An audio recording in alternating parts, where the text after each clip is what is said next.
शाय नमो नमः। सरस्वती नमस्तुभ्यं वरदे कामरूपिणी विद्यारंभम करिष्यामि सिद्धिर्भवतु मे सदा। शिव शक्ति को कोटि कोटि प्रणाम। मेरे श्रोतागण, आज मैं आपको विवाह से संबंधित जब हम मेलापक करते हैं तो आपके रवि, सूर्य, चंद्रमा, गुरु को शुद्ध किया जाता है कि आपकी कुंडली में किस स्थान पे गुरु बैठा है तो आपका विवाह आपका विवाह होगा। आप विवाह करेंगे। आपका ये शुद्धि होने से ही विवाह का लग्न हम निकालते हैं कि जैसे गुरु आपका, जैसे ये रवि है, ये सूर्य है, उस सूर्य की स्थिति देख करके विवाह में रवि, चंद्रमा एवं गुरु शुद्धि ज्ञानार्थ चक्र, तो इसको शुद्ध किया जाता है कि आपकी जन्म राशि से रवि जो है, सूर्य तीसरे भाव में, छठवें भाव में, 10वें भाव में, 11वें भाव में यदि सूर्य है तो ये विवाह के लिए ये लग्न उत्तम माने जाते हैं। इसको भी हम शुद्ध करते हैं। चंद्रमा किस स्थान पे होना चाहिए? आपकी राशि से तीसरे घर में, छठवें घर में और 7वें भाव में, 10वें भाव में, 11वें भाव में चंद्रमा है तो शुभ स्थान माना जाता है।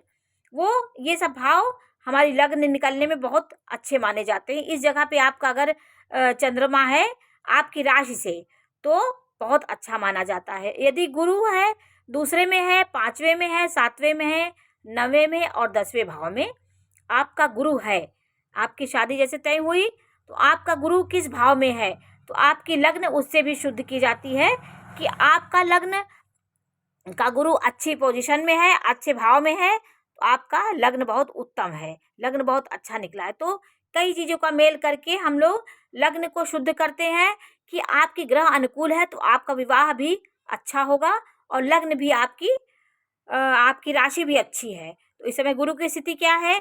गुरु खराब भाव में होगा तो आपको शादी होगी लेकिन अच्छा नहीं, क्योंकि गुरु बल ही नहीं है। तो गुरु बल, चंद्र बल और रवि बल का ये बहुत आवश्यक होता है। तो इन स्थानों में यदि आपकी राशि से दूसरे भाव में, 5वें भाव में, 7वें भाव में, 9वें भाव में और 11वें भाव में गुरु है तो आपका लग्न जो है उत्तम होता है। लग्न निकलती है तो ये सब शुद्ध किया जाता है कि आपका इस समय गुरु अच्छा चल रहा है तो आप शादी आपकी शुद्ध अच्छी है। तो ये शुभ स्थान माने गए हैं। तो भाव को मैंने आपको बताया था कि कैसे भाव गिना जाता है। आप लग्न में अपनी राशि को लिख दीजिए। फिर तीसरे भाव में यदि रवि है, छठवें भाव में, 10वें भाव में है, 11वें भाव में है तो आपका लग्न शुद्ध होता है, आपकी शादी सही है। और यदि सूर्य 1, 2, 5 और 7 और 9वें भाव में है तो आपको ये पूज्य स्थान है, ये भी अच्छा है और आप पूजा करके इसकी शांति करा सकते हैं। जैसे पूजा करके आप, जैसे कोई ग्रह आपके अनुकूल नहीं है तो आप उसकी विधि विधान से पूजा करा दीजिए, तब वो लग्न आपकी अच्छी हो जाएगी, आप वो शुद्ध हो जाएगा। अब जैसे चंद्रमा है 1, 2, 5 और 9 भाव में यदि है तो आप पूजा आपको चंद्रमा की करानी पड़ेगी। 1, 3, 10, 6 भाव में गुरु है, क्योंकि ये सब गुरु के भाव अच्छे नहीं है। इन आपकी राशि से गुरु 1, 3, आपकी शादी तय हो गई है और आपने देखा कि गुरु मेरा उत्तम भाव में नहीं है मेरी राशि से, तो आप उसकी पूजा भी करा सकते हैं। 1, 3, 10, 6 इन राशियों में अगर आपका सूर्य है इन भाव में तो पूजा करके उसको शुद्ध किया जाता है। यदि रवि 1, 4, 12 भाव में है सूर्य तो भी आप वो निंदित है।